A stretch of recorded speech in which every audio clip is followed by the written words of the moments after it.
Oi pessoal, no vídeo de hoje vamos ver algumas ferramentas e conceitos interessantes para o mundo do varejo.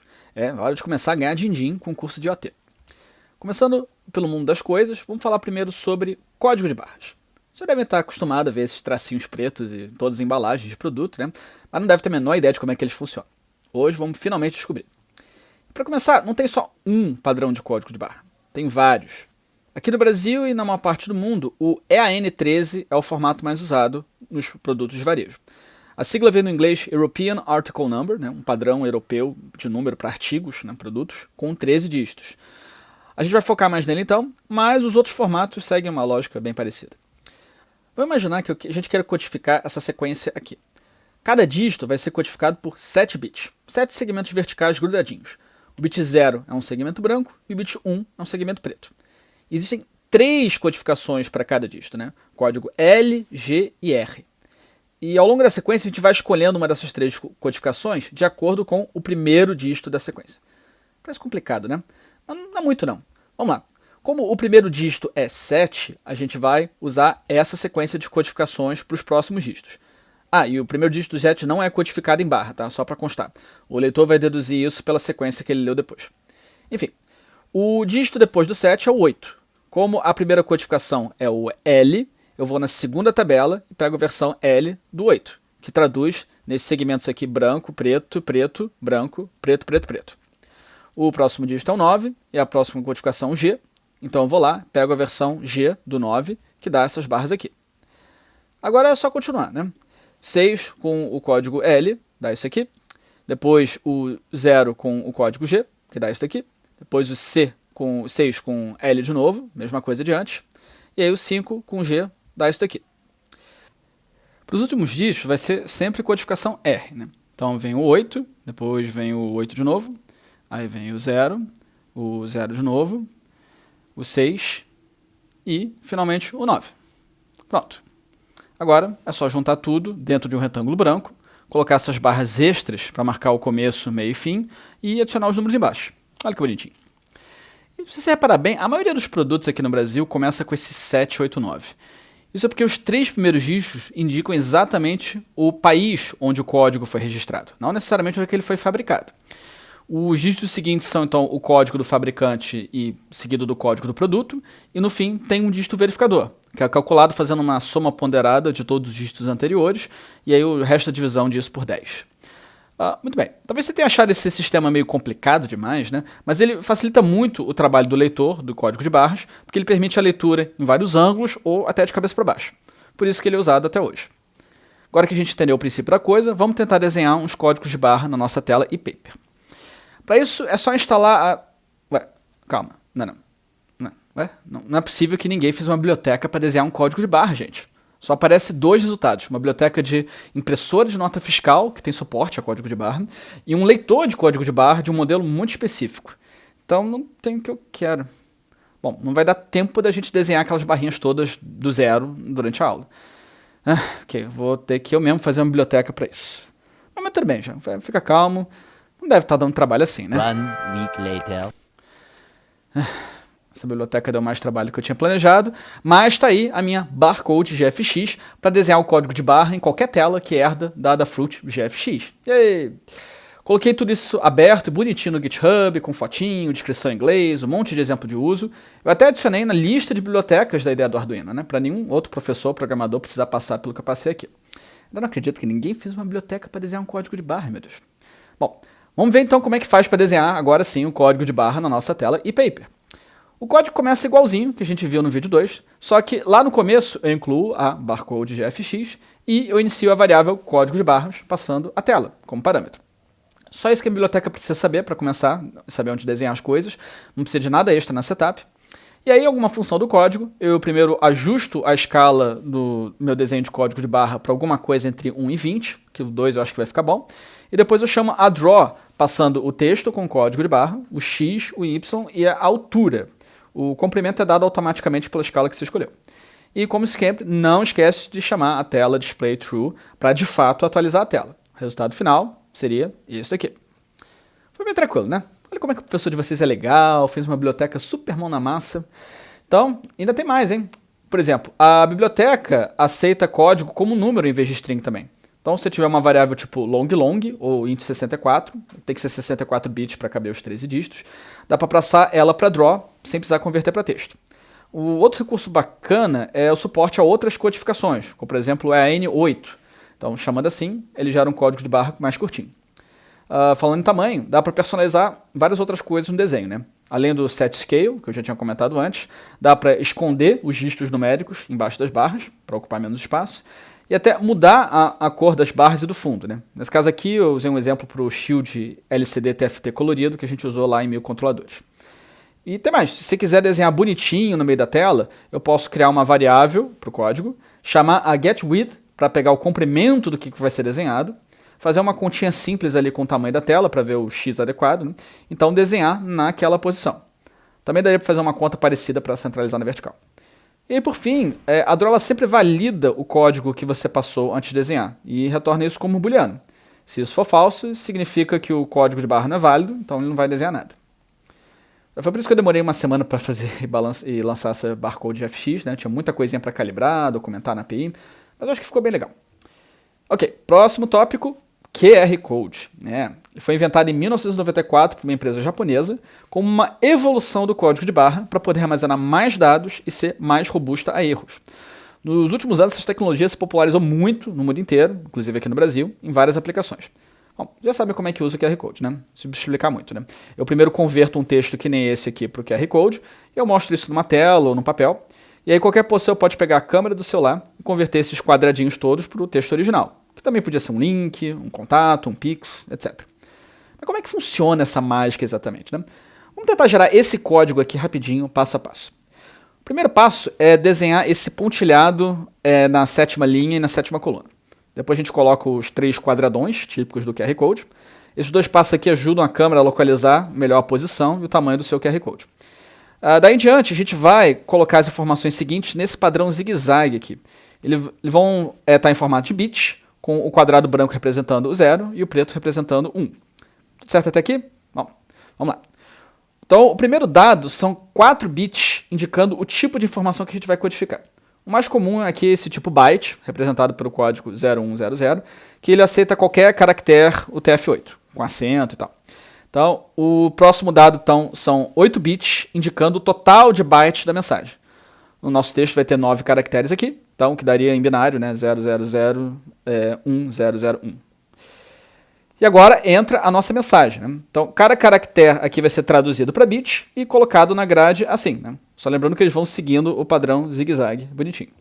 E aí depois do último caractere tem uma região em branco de 4 bits, só para sinalizar que acabou a mensagem. Bom, como ainda tem muito espaço livre depois, a gente ainda vai ocupar alguns dos quadrados seguintes só com um padrão de preenchimento, preencher linguiça, né? Que vai ficar repetindo esses 2 bytes aqui, né? 1110, 1100 e depois o outro padrão 0001, 0001. Aí você fica repetindo essa dupla aqui, tá? Que daria esse padrão, de novo, seguindo aquele caminho zigue-zague, só que dessa vez só pulando ali a faixa da 7ª linha pontilhada que eu desenhei lá no começo. E aí, para fechar, a gente vai agora calcular os bits para o código de correção de erro, que ele permite que o QR Code seja lido, mesmo se uma parte da mensagem estiver corrompida. Isso, para calcular esse código de erro aqui, envolve uma matemática mais complicadinha lá de campo de Galois, então eu não vou entrar nos detalhes não, tá? Só aceita que são esses bits aqui. Então eles vão aparecer de novo aqui, de novo seguindo o padrão zigue-zague. Então, o resultado final fica aqui, bonitinho. Só que a gente ainda não terminou. O problema desse resultado aqui é que ele geralmente fica com muitos espaços, muitos blocos brancos e pretos meio grandes ali no meio. Isso pode atrapalhar um pouco a leitura da câmera. Então, para melhorar essa situação, o pessoal que fez o algoritmo criou 8 tipos de máscaras para dar meio que uma bagunçada nesses dados. E a ideia é escolher uma dessas máscaras para aplicar um XOR dela na região. E aí o algoritmo de codificação vai fazer um cálculo para ver qual delas vai bagunçar melhor os dados, para deixar eles mais embaralhados. Nesse caso, ele vai escolher a última máscara, então eu vou aplicar ela por cima e fazer o XOR. E aí então os quadrados que são amarelo claro e azul escuro vão virar branco, e os que estão amarelo escuro e azul claro vão virar preto. Então o resultado fica assim. Então a informação agora embaralhadinha. Bom, o último passo aqui agora é adicionar os bits de metadados, que são essas regiões cinza aqui que ficaram faltando. Ficaria assim. Elas especificam alguns detalhes, por exemplo, como qual o código, nível de código de correção de erro do QR Code, que eu vou explicar daqui a pouco, qual das máscaras que a gente escolheu ali embaixo, né? E também tem um código de correção de erro para esses próprios bits de metadados. É interessante. E agora acabou. Então esse aqui é o resultado final, a gente só precisa colocar uma moldura branca em volta, e agora, versão final prontinha, o QR Code agora pode ser fotografado pelo mundo inteiro. Esse código que eu dei de exemplo, ele veio no que a gente chama de versão 1, que é a menor versão do QR Code que tem. Mas também tem as versões 2, 3, 4, 5, etc., até a versão 40, que vão aguentando textos maiores, né? Geralmente, quando você manda codificar para QR Code, ele vai escolher qual a versão mais adequada para o seu texto. O outro conceito importante aqui é o nível de correção de erro.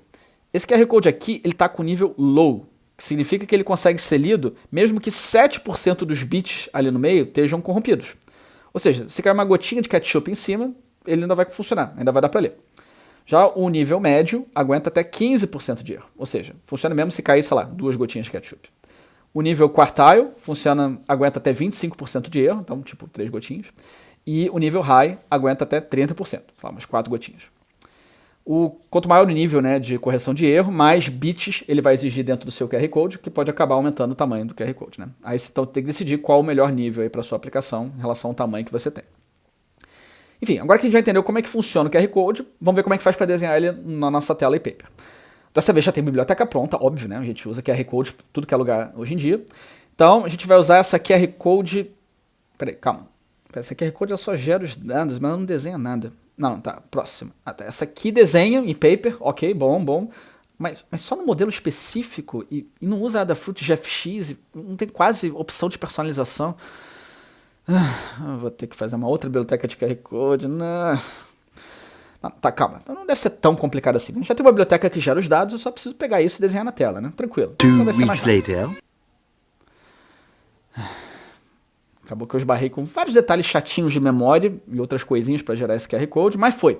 Então agora a gente tem essa QR Code GFX que eu fiz aqui, uma biblioteca para desenhar QR Code, de novo, em qualquer display que tenha como base a Adafruit GFX. Tá lá bonitinho no GitHub, com foto, documentação, etc.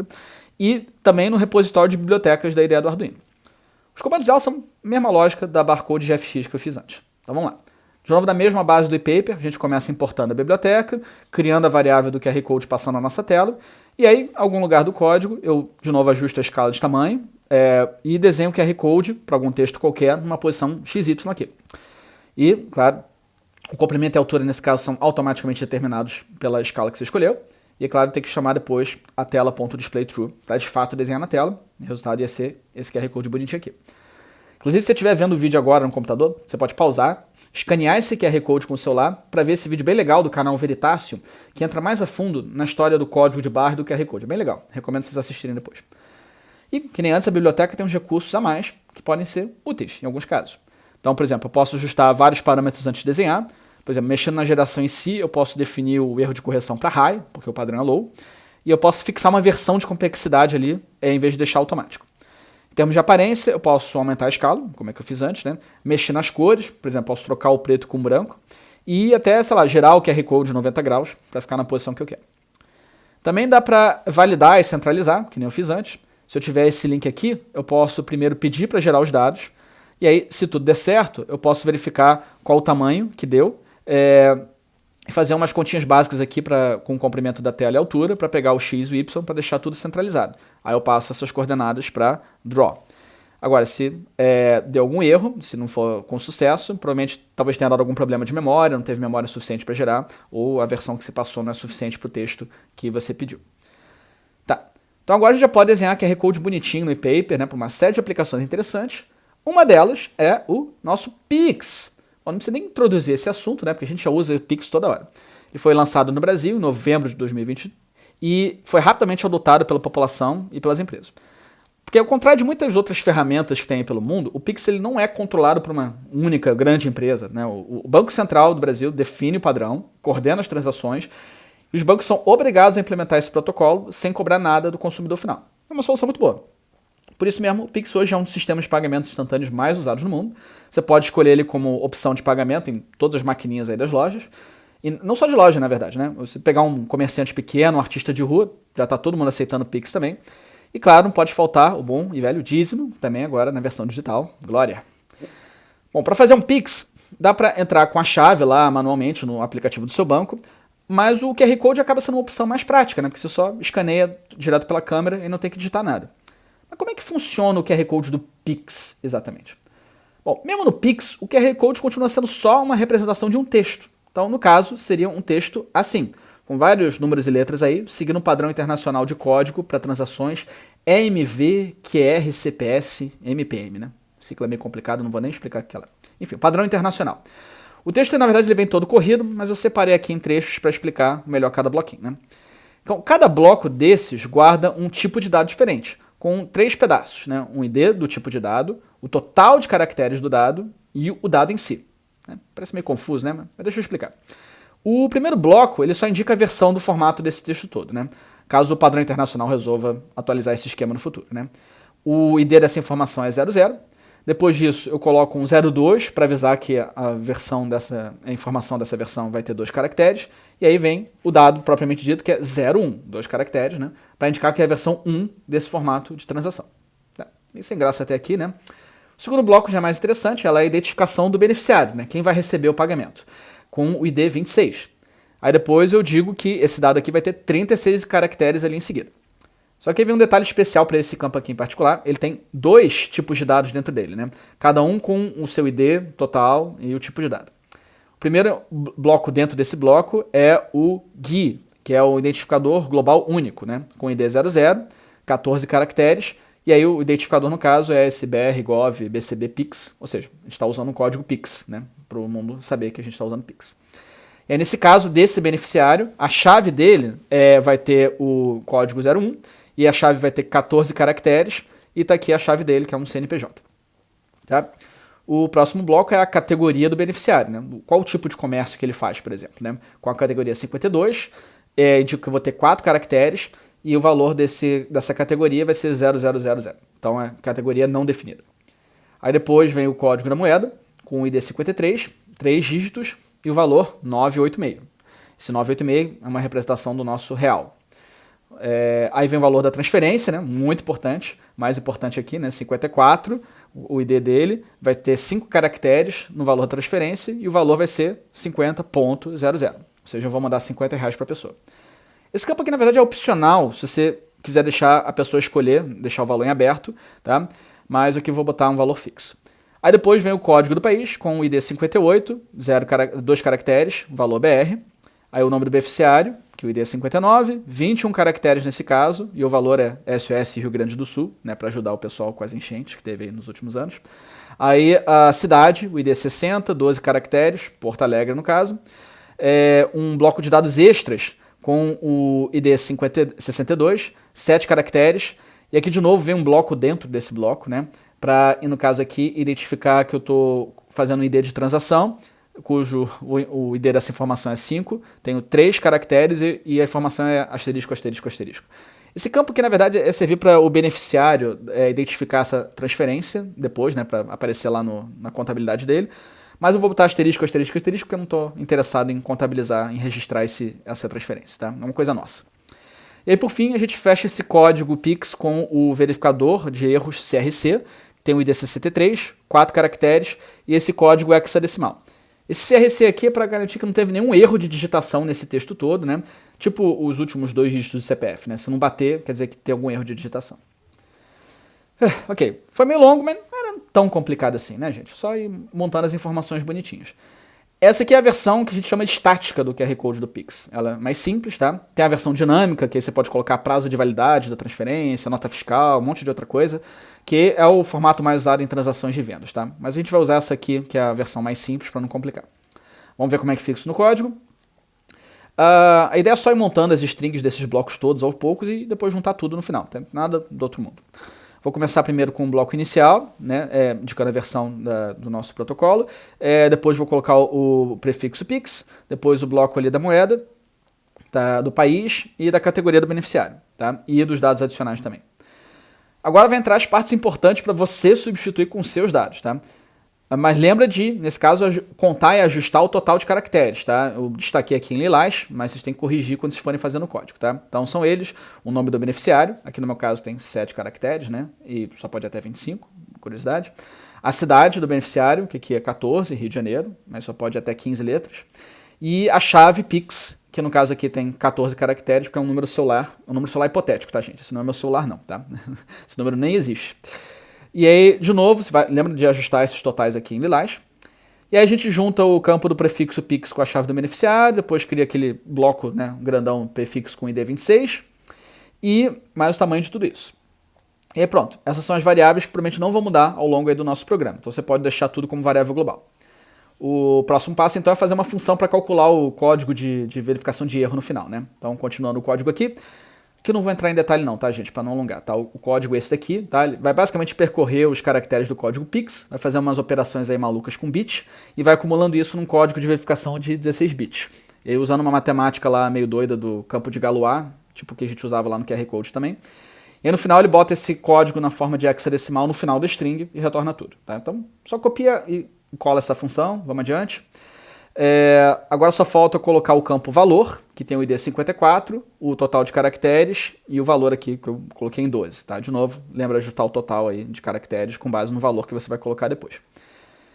Aí eu junto todas essas variáveis numa grande string, chamo a minha função para colocar o código de erro no final e imprimo isso na serial para ver se está tudo certinho. E agora sim eu posso desenhar isso com a minha QR Code GFX, né, definindo ali a escala, chamando a draw e depois atualizando a tela. Então o resultado vai aparecer o QR Code de Pix ali bonitinho.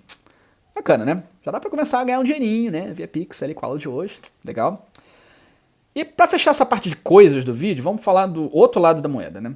Como é que agora eu posso usar esse MHET Live Scanner 3.0 para ler um código de barras ou um QR Code dentro do meu ESP32? Isso é um módulo bem bacaninho. Se tiver um código de barra, você pode apertar e segurar o botão ali na lateral para ele acender um laser, e aí ele verifica, né, o que esse laser vai refletir de volta, vai decodificar esses dígitos e vai enviar para o computador já mastigadinho os dígitos que ele leu. E além desse laser, ele também tem uma câmera que ele pode ler QR Code também e decodificar texto de QR Code, ele é bem legal. Mas a gente não vai querer usar esse módulo manualmente, né, como se fosse um scanner de supermercado, para que ficar apertando o botão toda hora. Né? Em vez disso, a gente vai usar o ESP para enviar comandos para ele. Então isso é feito com a boa e velha serial UART, né, cruzando o TX e RX, que a gente fez no projeto 9 do carrinho de microcontroladores, para mandar mensagem entre os dois Arduinos, lembra? Tá, mesma coisa aqui. E nesse caso o ESP vai mandar comando para o módulo, ó, lê esse código, acende o laser, nanã, e vai receber a resposta dessas leituras. Tá, mas como é que são o formato desses comandos que a gente vai enviar para controlar o leitor? Bom, eu não encontrei nenhum exemplo de código desse módulo na internet inteira, mas eu achei o manual dele, onde tem listado todos os comandos possíveis que ele aceita. Né? Então, por exemplo, esse comando aqui habilita os comandos via serial, então muito importante, você tem que chamar esse comando logo de cara. Aí depois tem um comando para deixar o leitor ligado escaneando direto, esse aqui para ligar, escanear e desligar assim que ele lê alguma coisa, esse aqui desliga de vez, esse aqui para escanear imediatamente, então tenta escanear rapidinho. Né? Depois, esse aqui para definir um atraso de 1 segundo, se você ficar com o mesmo produto ali na frente, ele fica repetindo esse produto no scanner a cada 1 segundo, ou então você pode definir esse tempo para 2 segundos de atraso. Aí tem um comando ali para ajustar o brilho da luzinha do flash, esse brilho aqui para desabilitar o bipzinho, que ele fica tocando quando você manda uma configuração. Esse aqui, você pode até desabilitar o bip quando ele lê alguma coisa, mas eu acho legal ter um feedback sonoro, e por aí vai. Tem um monte de comando aqui para vocês usarem, não vou listar todo mundo.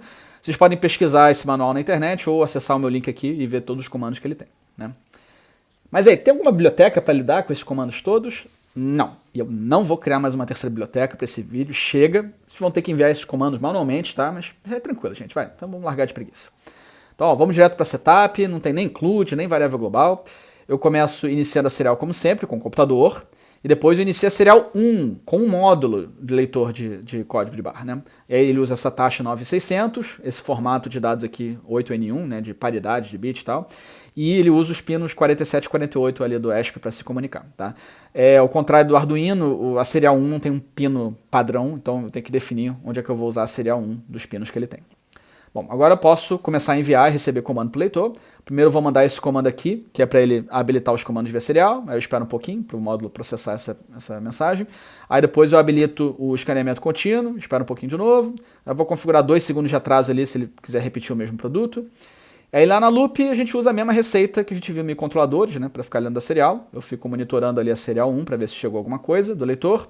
Se chegar, eu leio o texto com a nossa read string until contra barra n e limpo o final do string com a trim. E aí entra uma pequena marotagem aqui para ignorar texto pequeno, estranho, né, porque diz quando ele manda isso. Então, se tiver mais que 5 caracteres, aí sim a gente mostra que a resposta do leitor a algum produto foi tal.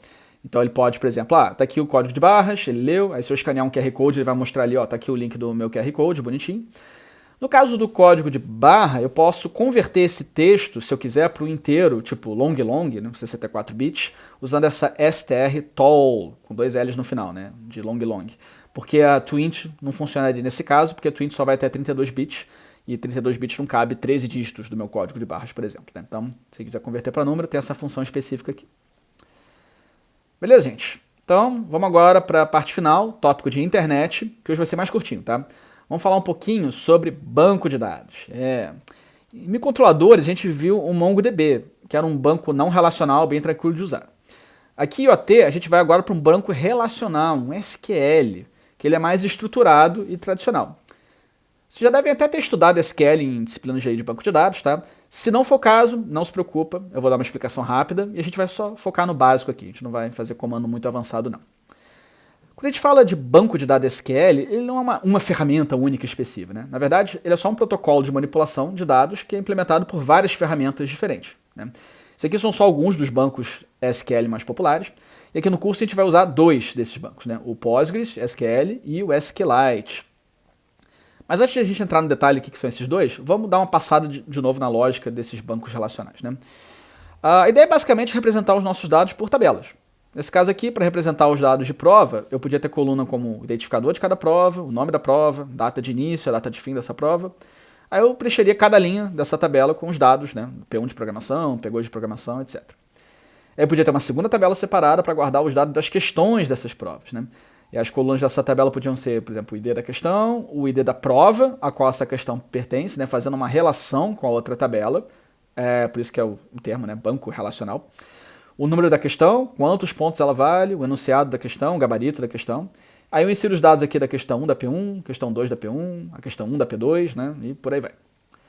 Para lidar com essas tabelas via código, a gente precisa primeiro definir como é que estão essas tabelas e colunas ali no nosso banco. Então, o SQL tem um comando createTable, assim, que define o nome e o tipo de cada coluna. E a tabela das questões, por exemplo, ficaria desse jeito. Vou passar rápido por isso aqui, porque a parte de criação de tabela vou deixar lá para o projeto final, tá? Em sala de aula eu já vou dar as tabelas prontas para vocês, tá? Então vamos para a parte mais legal agora, que é como é que eu insiro dados nas tabelas. Então, para isso, eu uso o comando insertInto, especificando ali a tabela e a ordem das colunas que eu vou inserir os dados. Então embaixo eu coloco entre parênteses os valores das colunas da primeira linha nova, aí depois os valores da outra linha, e eu vou fazendo isso até acabar.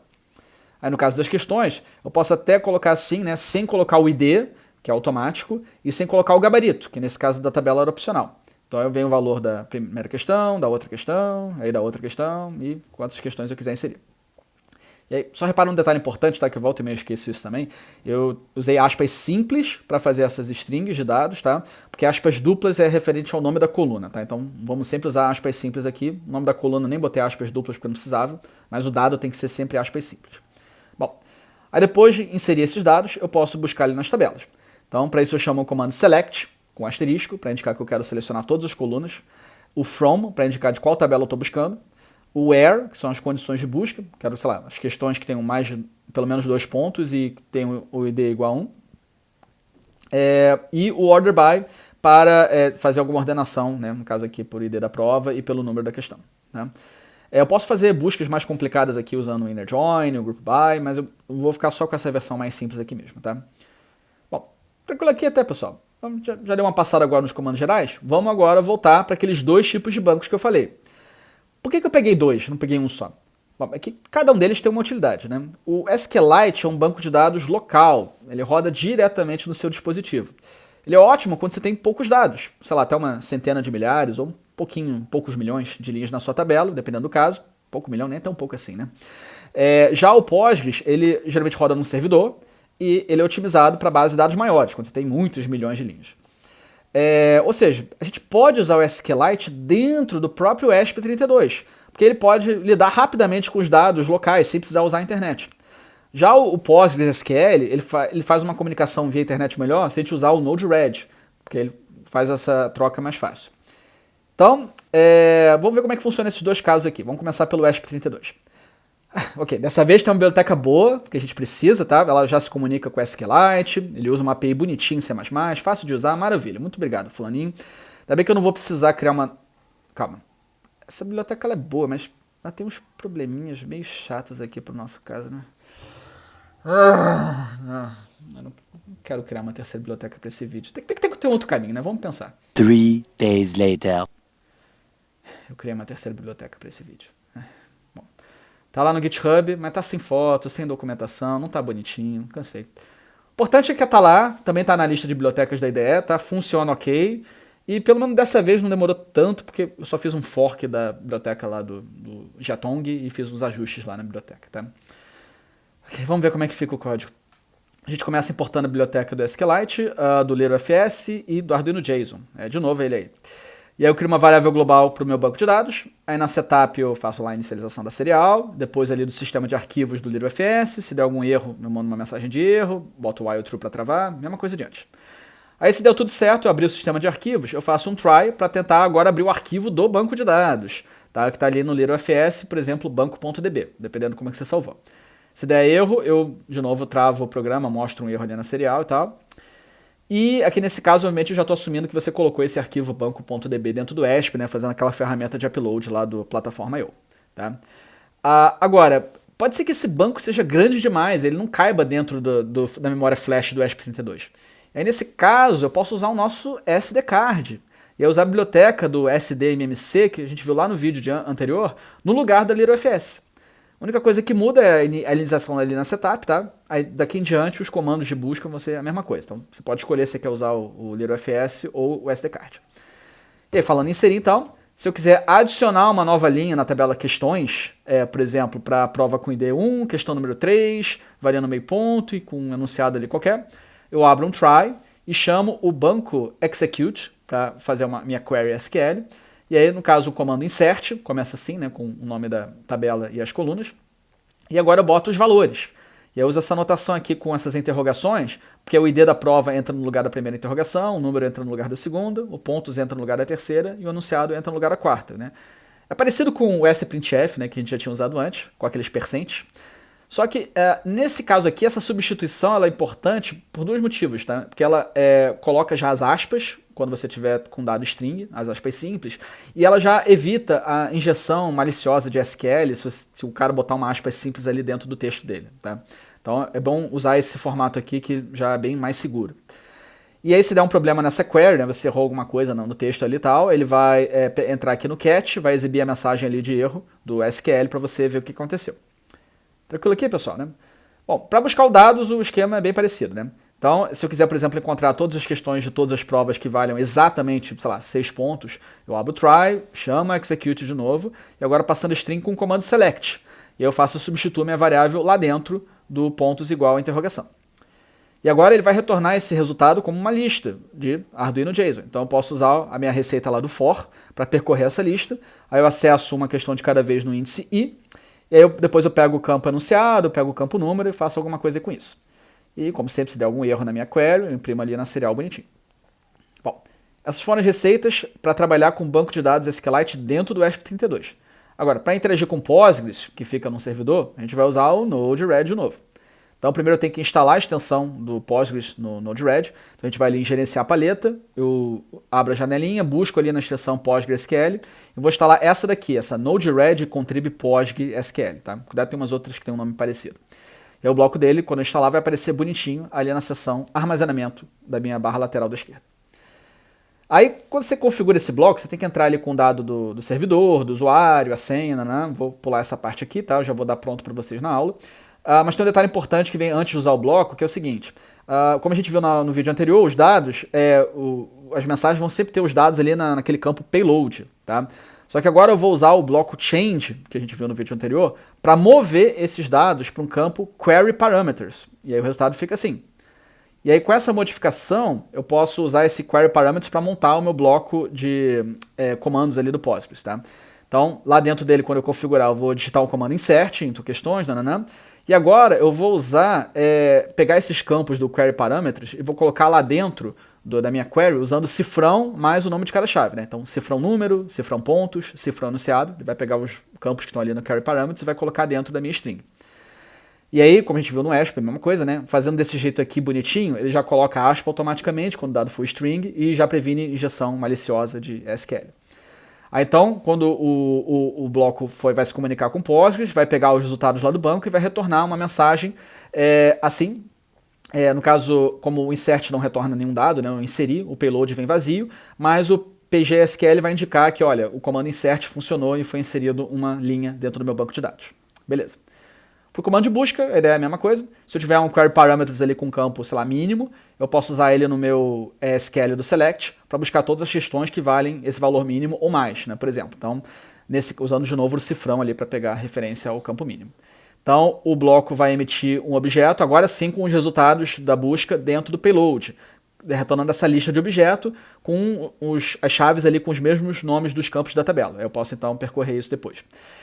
Posso até quebrar essa lista em várias mensagens separadas, usando o bloco split, que a gente viu na aula passada, tá? E aí nessa brincadeira toda, para você conferir se os dados estão sendo inseridos, se está buscando eles direitinho, a gente vai usar esse programa aqui, que é o Beekeeper Studio, que ele é um cliente SQL gratuito, tá bem completo, fácil de usar, e aí você pode usar ele para buscar, inserir dado, editar dado e remover dado ali usando o mouse no seu computador, tá? Bem bacaninha. Ok, o vídeo ficou um pouquinho longo hoje de novo, mas espero que vocês tenham gostado. Resumindo a teoria de hoje, a gente viu como é que eu gero o código de barra, que é de code no display, como é que eu leio esses códigos ali usando o leitor na serial, manipulação de dados dentro do ASP com SQLite e a comunicação com o banco de dados Postgres via Node-RED. Com isso, a gente já tem tudo pronto para a nossa prática em sala de aula.